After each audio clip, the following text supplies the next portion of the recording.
Yo, what's going on, guys? It's RGV2 here, back with another FIFA 21 player review for Ultimate Team. Now, in today's video, as you can see from the title already and the thumbnail, we are going to be reviewing Luka Modric. Now, I've got a lot of positive things to say about Luka Modric because, I can't lie, I have him in my team currently right now, and I'm absolutely loving this card.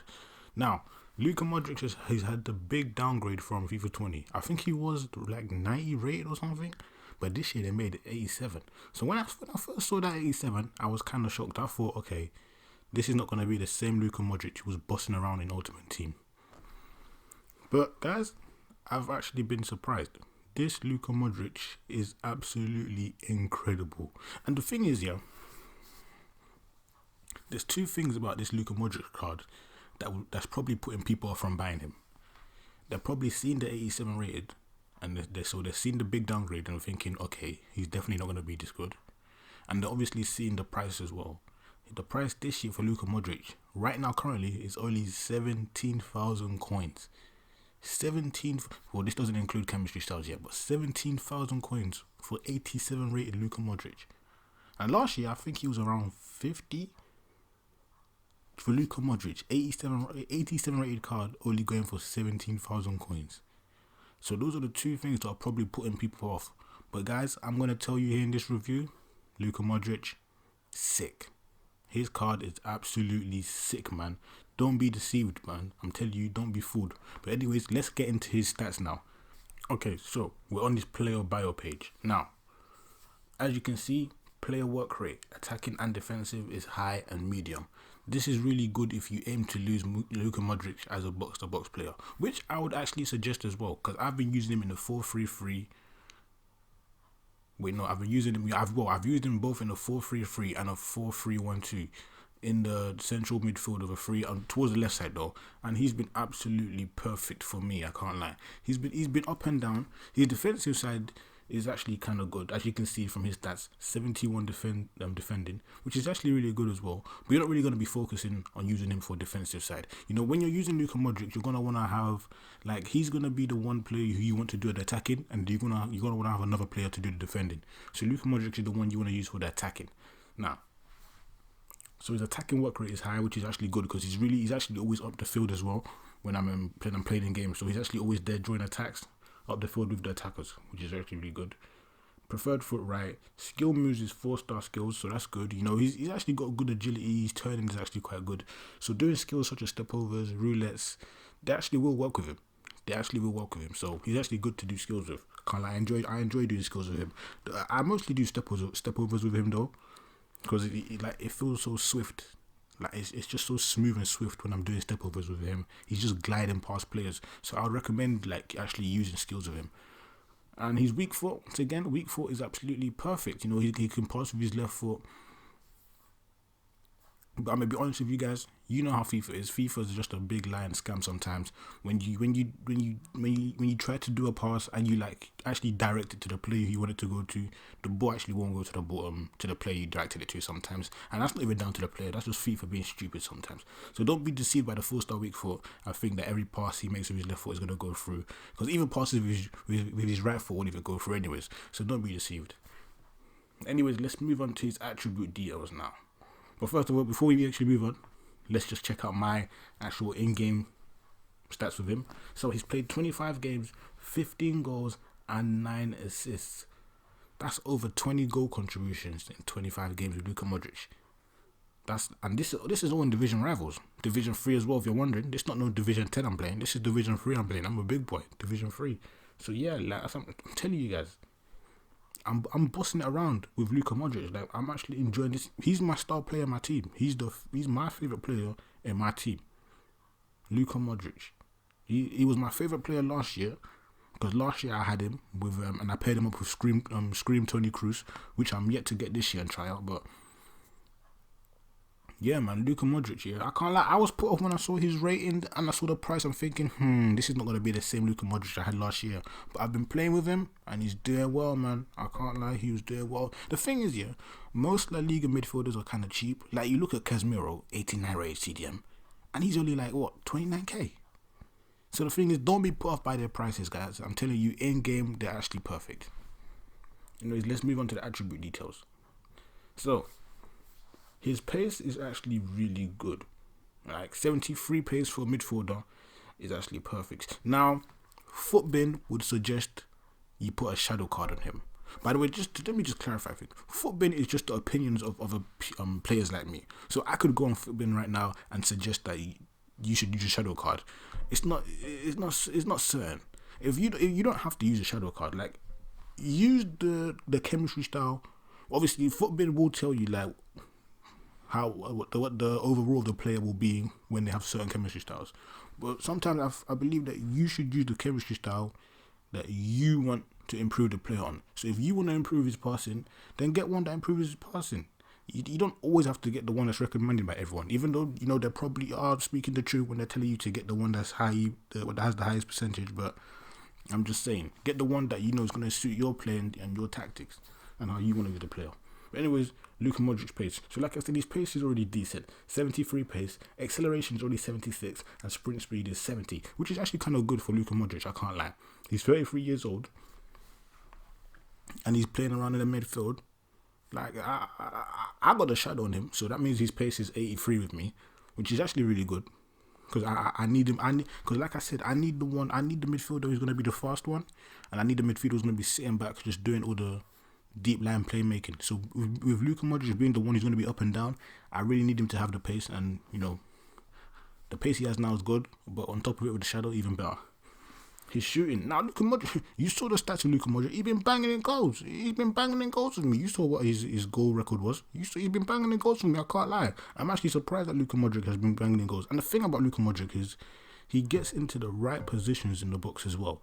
What's his See, look, attacking position in 878. Well, there you go. That explains everything. It's not the highest, but it's nearly there. It's nearly that high.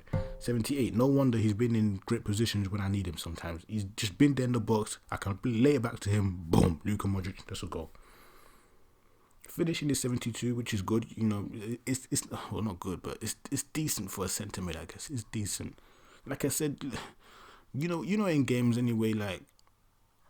It doesn't really, the stats don't really mean anything. It's how you play. So it's how you play basically that determines if you score or not. I don't know what I'm trying to say, but I know what I'm trying to say. But you know what I mean, man. You should know what I mean. Shot power 79. But once again, things like shot power don't really matter, man. Because I can't lie, scoring from outside the box in Ultimate Team is just not happening. So shot power wasn't something that you should really consider anyways. Long shots, like I basically just said about shot power. I mean, his long shots is 82, but like I said, long shots are not going in on FIFA 21 anyways, outside the box, in Ultimate Team anyways. Volleys 76, which is good. Not that I really do volleys anyway, but it's good. Penalties 82. So yeah, his shooting stats are actually decent. I mean, if you're gonna use Luka Modric as a cam, which I would actually suggest using him as a cam, and I want to try that as well, because the way Luka Modric has been busting it in my midfield, yeah. When I'm telling you, Luka Modric is banging goals and getting there, you saw his goal contributions for me. Like, I feel to play him in a cam and give him more of an attacking role, especially with champs. You know how hard champs can be. Like, sometimes with champs you just want your whole team back. You just want your whole team back. And then you just want like 2 players to stay forward, or maybe sometimes 3. Luka Modric is that player who I want to stay forward and just play them through balls to the striker.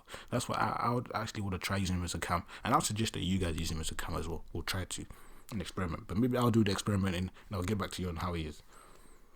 Anyways, let's talk about his passing. Now, there's not much I can say about his passing, because you can already see from yourself, 89 passing. Like, this is just going to be me hyping him up. So, vision 90. But I'm not gonna lie, yeah. Does vision actually really matter in game though? Like, that's my question. Does a player having high or low vision really matter in game? Because if we're being honest, yeah, we as the player controlling the game or controlling the players, we are the one with the actual vision. So if we see someone down the wing making the run, isn't that our vision? I mean, obviously I get why the vision is there, because in real life, his vision probably is 90, but I'm just saying, like, does vision actually count to something towards, like, does the vision actually work within game? Because it's not like the Luka Modric could all of a sudden just see someone. Like, yeah, you guys know what I'm saying. Like, does vision actually count towards anything? But anyways, vision 90, crossing 86. I'm not really one to try crossing, and I haven't really used it with corners or anything. So, I mean, if his crossing is 86, then yeah, free kick accuracy 78. Free kicks are hard anyway, but I guess 78 is kind of good. I guess it's decent. Short passing 91. Yep, his short passing is absolutely incredible. Like I said, don't be deceived though, because you know how FIFA is sometimes. You direct the pass to someone who's right next to you, and the ball will still somehow end up with the opponent. So don't be deceived. Don't be deceived. But yeah, 91 passing. Long passing 80. Oh my days, long passing. Luka Modric's long passing. Yeah, the way I've been popping these through balls. Yeah, with Luka Modric. I'm really enjoying these R1 and Y or R1 and triangle passes with Luka Modric, man. He's absolutely incredible with his long passing, I can't lie. You guys should try it out. And curve as well, like, yeah, man, he's got the curve in his passes, man. He's actually got the curve in his passes. He's absolutely incredible, man. He's absolutely incredible. So, yeah, that's his passing summed up, man. Actually, it's just incredible, his passing, man. Now, let's move on to his dribbling. Like I said, see, look, you see that, yeah? What did I tell you? Agility 91. I told you, when I'm doing step overs with Luka Modric, he's just gliding past everyone, man. I'm telling you guys, he's just gliding past everyone. His agility is absolutely amazing. When he's turning with the ball, when he's... If you're making a La Liga team, I'm telling you now, Luka Modric has to be one player you have in there. Imagine Luka Modric when he gets in the form, man. I'm going to be the first one to get that inform card, man. I'm telling you, man. I'm going to be the first one to get that inform card. Anyways, his balance, yeah, his balance is actually kind of good. Like, he's actually really good at staying on his feet, keeping his balance. He's actually really good at that, so I'll give him that, yeah. His balance is well deserved. Reactions. His reactions are actually kind of good. Like, he's quick to get the ball, quick to reach out and intercept sometimes. Like, he reacts kind of fast in the game. I'll give him that. Ball control, you already see where it says 90. Yep, his ball control is absolutely amazing. Getting the ball off him, like, ball control is amazing. Dribbling, dribbling, like you heard what I said. The step overs when I'm running with him in the ball, immense, incredible. Like, he's unstoppable. He's just gliding past everyone. Composure, yeah, man. Composure is actually really amazing, man. He's composed on the ball. Like, there's just nothing negative I can say about this Luka Modric card, man. There's just nothing. Like, you just look at the card, like from just looking at that, from looking at the card himself, yeah, and just looking at the 6 stats that you have there. The only weakness is his physique. That's all. Physical is the only weaknesses of that card. That's what I can say. Defending, like I said, let's go into defending. Interception 79. That's excellent. That's excellent. For a box-to-box centre mid, 79 is actually excellent. And he's not a CDM, but 79 is actually decent. Heading accuracy, well, you know, he's short anyway, so 55 is understandable. Defensive awareness, like I said, his defensive side, you're not going to want to... He's not someone you should buy to focus on defensively, you know what I'm saying? So, like, you want him to... He's someone to focus on... he's someone... You want him on your team to work on the attacking side, not the defensive side. Standing tackles, yeah, 75. I mean, I haven't really tried. I mean, if we're talking about like interceptions, then yeah, standing tackles are actually kind of good. He's actually really good at those. Like I said, he's kind of quick with his reactions as well. Sliding tackling, not that I do a lot of slide tackling, so I can't really judge on how his sliding tackling is, but 71 seems decent. I mean, it is in the green zone, so I guess it's decent. Now, physical. Jumping, 60. But yeah, you're not going to want to do any jumping with Luka Modric because he's not winning any of those. Stamina 84, which is absolutely perfect for a box-to-box. That's perfect. See, when you're making your teams and you're picking your formations and you're picking you're deciding what you want each player to do. Like, you want this guy to be a box-to-box, you want this guy to be deep line playmaker, or you want the central attacker midfielder to be up and down. You need to look out for stuff like stamina, because you don't want him getting tired in the game, because if he gets tired in the game, stuff like box-to-box roles, you're gonna be wondering where is he when it's time to defend. You're gonna be wondering where's your players at. What so stamina is a crucial thing for you to look at when you're checking player stats. Strength 58. So yeah, his strength isn't that good. That's the thing. So he can actually get bodied off the ball a lot. So you need to be careful of how long you're on the ball with him. Like, I mean, unless you're actually really, really, really, really good at skills. Like, you're actually a pro at skills and you know every skill move and how every skill move is going to turn out, then it's fine with you to be on the ball with him for as long as you want. But I wouldn't suggest being on the ball with Luka Modric for long, because if you end up running into a player who's got a good physique, like defenders, like Ramos, then you get shrugged off the ball easily. So you need to be careful. He's someone who you're gonna want to, like, when you have the ball with him, you need to make sure he has a lot of space around him.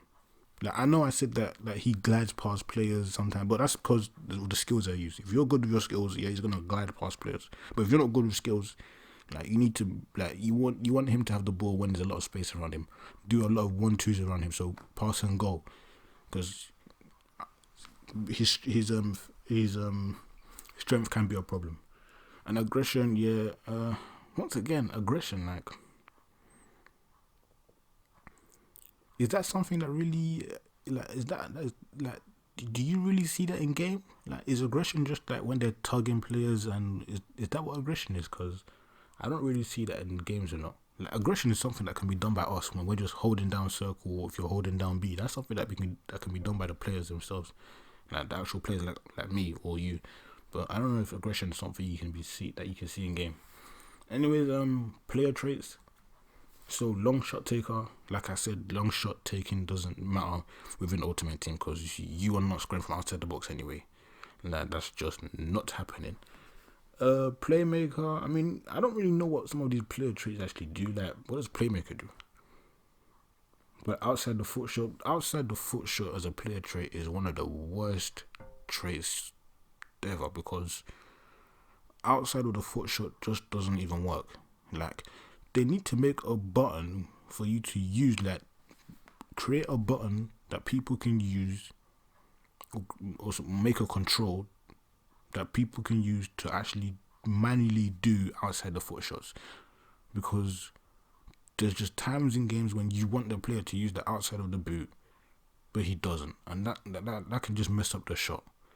So if you're gonna give players outside the foot shot traits, make a manual control on how to do it, please, FIFA. And another trait he has is technical dribbler. But like you're seeing, man, these are all CPU traits, so they don't matter anyway. So yeah. So yeah, man, that's my review on Luka Modric, man. Now you know the question of the series, man. Buy, keep, sell, avoid.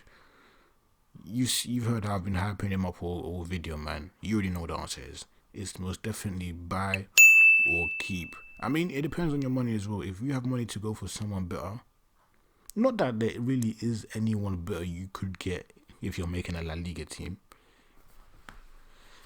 Like, let's be honest, what better player are you gonna get? Centre mid. He's probably one of the highest centre mids within La Liga. And so, if you're making a La Liga team, then yeah, he's therefore a buy, and he's therefore a keep. Because, like, he's only valued at 17k anyways. No, that's a lot. I mean, if you don't have a lot of money and you pack him, then I guess you should depending on the team you want to make, then you could sell him for the money. But I would say keep him and definitely invest in him if you are making a La Liga team. So yeah, he's a buy / keep. But anyways, if you've had Luka Modric, let me know in your experience with Luka Modric. If you need me to answer any more questions about Luka Modric, just let me know down in the comments. And yeah, man, that's been my review on Luka Modric. You guys know the procedure, man. Like the video. Let's try hit let's just get 1 like for this video. 1 like and I'll be happy. 1 like for the Luka Modric video and I'll be happy. Share the video with your friends who watch Ultimate Team and who are trying to get into Ultimate Team. I don't know what players to get. Subscribe to the channel as well for more player reviews or FIFA content in general. Because there's a lot of FIFA content on this channel, Let me know what player reviews you want to see as well, man. I'm all about grinding. Now I'm gonna warn you guys now. You're not gonna be seeing a lot of big players or big cards within these player reviews, man. You're not gonna be seeing me reviewing legends or reviewing the latest informs. That's not gonna be happening. Because if you want that, then you need to watch people who buy FIFA points, and you're gonna want to watch the big YouTubers for that, man. Because I'm all about testing out all the low rated players. I grind. Like, I don't go buying FIFA points and just splashing FIFA points until I pack with the big players. I grind for my coins and then I buy the underrated players and then review them and then let you guys know about underrated players. That's what I do. I don't buy the common players. I buy the underrated ones, which is why you're probably watching this Luka Modric video wondering if you should buy it or keep him or sell him or avoid him. But yeah, man, subscribe to the channel and yeah, peace.